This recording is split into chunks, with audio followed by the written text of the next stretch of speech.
So let's look at the problems that other agents have that we've solved, okay? And I think one of the big things is, look, I'm not one that likes to be negative about our competitors, about other people and how they do that. They have their own business models and hopefully they work for them, which is fantastic. But I think the key understanding here with us is because we do everything for you, we have such a broad base, whereas you find most of the industry is, right, I do this, I source in this area, and so I've got a limited range of properties and all that things. But what we do is, because we're so broad across the whole of the UK, and because we do the portfolio management, the market, everything, we actually have to have, and we've had to solve a lot of problems that, whereas it may be one problem with that particular person, one problem with that particular person, or that business model, we actually cover all those business models. So we've had to resolve all of those. And I guess the first one, which is a big one, is the overvaluing of property. All right, get your business, sell up, manage down. And it's, it is everywhere in our industry. Everybody talks about it, but nobody does anything about it because basically it works. And it works because most consumers believe what an agent says. They don't know enough about the local agent. They don't do the due diligence.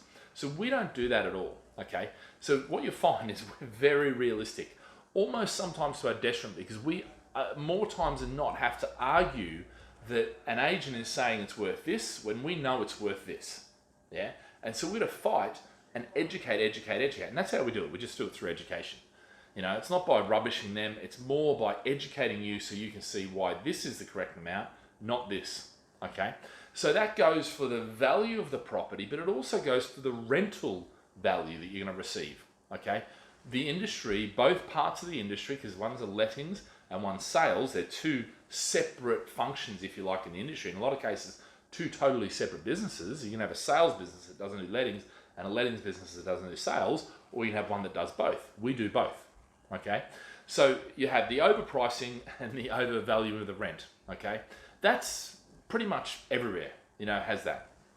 We have the other thing, refusing to drop the rent. So what happens is, because they overvalue, what happens is they will have to stick to that and justify why that. And what they do, rather than attack the price, which is wrong, what they actually do is they attack your property. Well, the reality is your property, when they took it on and they did the first inspection, they knew it was there. But of course, now that they've taken it on board and got you to sign an exclusivity contract or whatever, now all of a sudden the problems come out. Why didn't they say that up front? Yeah, this is just the process that happens in the industry. Okay, been in the industry for ages, so I see this happen over and over and over again. It shouldn't be happening, but it does. So what happens is they actually stick steadfastly to whatever they said, and then a month goes by, 2 months, even 3 months can go by, and you're sitting there going, why isn't my property let? And eventually you say, flick them off, get rid of them and go with somebody else, or they start attacking your property, to try and justify why the rent can come down.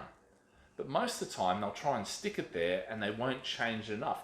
We're very fluid with our rents. They go up, they go down. Mostly we overshoot and come down, as I've mentioned before. But that happens with both the value and the rent, okay? So then we've got, look, the urgency or fear of missing out closings. Everybody does this in the industry. It's a bloody pain in the ass. I say the best deal in property comes along every day, The best deal in property comes along every day. If you miss this deal, there'll be another one just as good, if not better, come along tomorrow.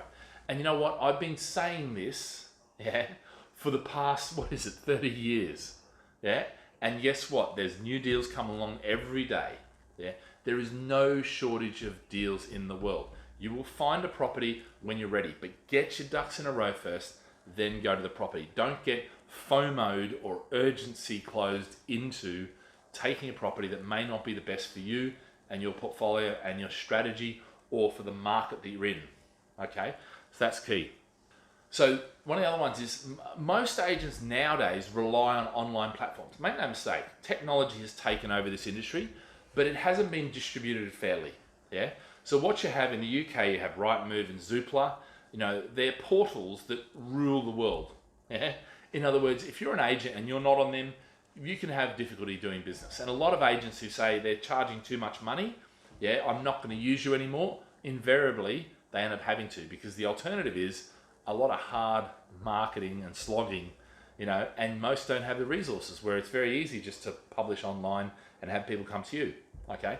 So I'm not saying there's anything wrong with using online portals. In fact, we do it, we need to do it, but the reality is make sure they're not just, only rely on that. They should have other means, whether it be existing database, email database, whether it be local advertising, whatever it is, mail drops, all sorts of things like that, okay? Online presence, website, etc., okay? I think one of the other ones is that most agencies are only exposed to the local area. In other words, they will only tell you about stuff they've got access to, yeah?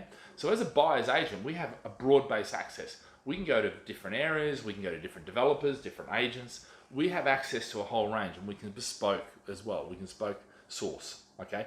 Whereas most agents, because they're representing the seller, not you, they actually have whatever property it is, and that is what they're going to try and shove down your throat.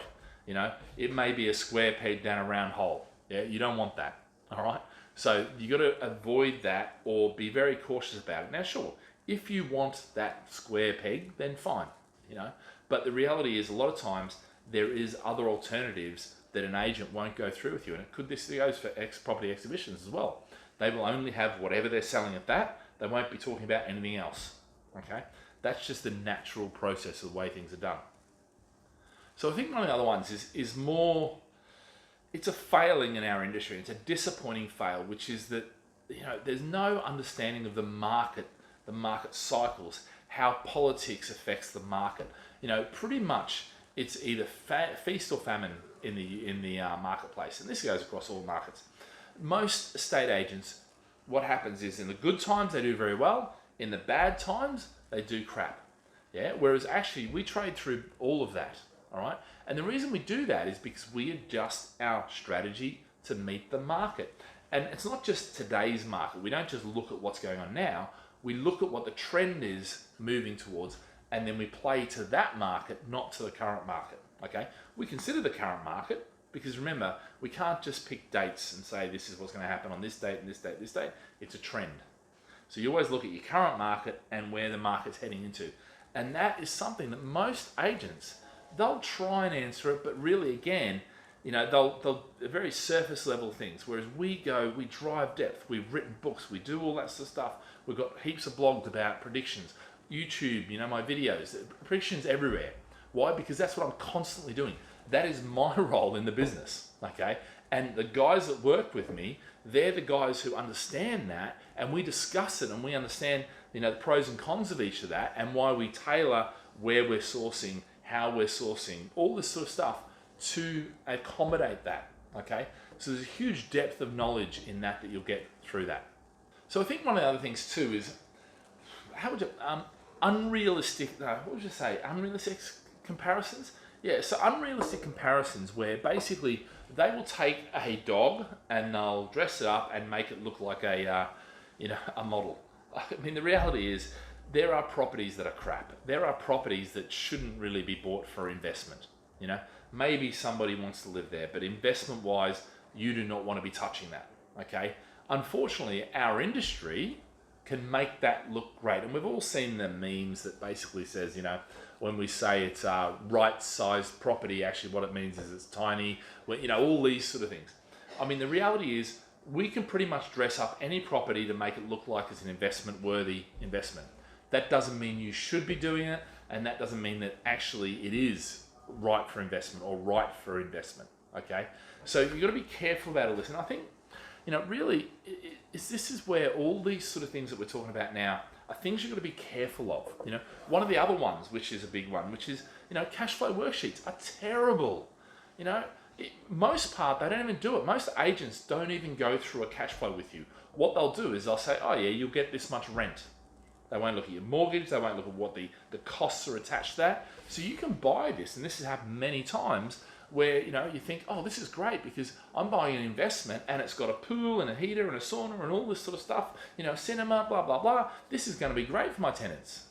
But what you don't realize is you will be paying for that, and that will be coming out of your rent, all right, in the form of service charges. And if you don't do your numbers up front before you buy, then you can be left holding the bag where actually, the tenant's having a great life. Meanwhile, you're having to supplement that every single month out of your pocket. Yeah, that's not what you want. Yeah, so you need to have the right cash flow up front, and that's where our 2-year cash flow worksheet is just awesome. Okay, and when you look at it, when you get into it, you realize it has everything you need, whether it be currency, whether it be changing the variables for your mortgage or for lettings or for whatever it is. Yeah, you can adjust all that. So it's a hugely, and there's about 9 different pages. You can look at what the mortgage will be, its effect on inflation, its rent increases, all this sort of stuff is all encapsulated in that worksheet.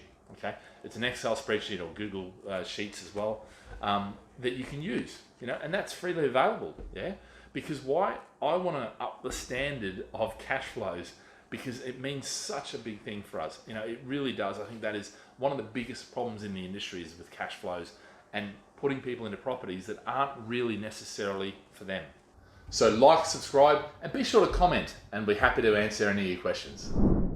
If you enjoyed this video, why don't you download a copy of the book UK Property Investment Guide for 2023, which covers all 23 of these topics in detail, and really will get you a really good foundation of understanding and certainty built. So simply download it, fill out your details, and we look forward to chatting real soon.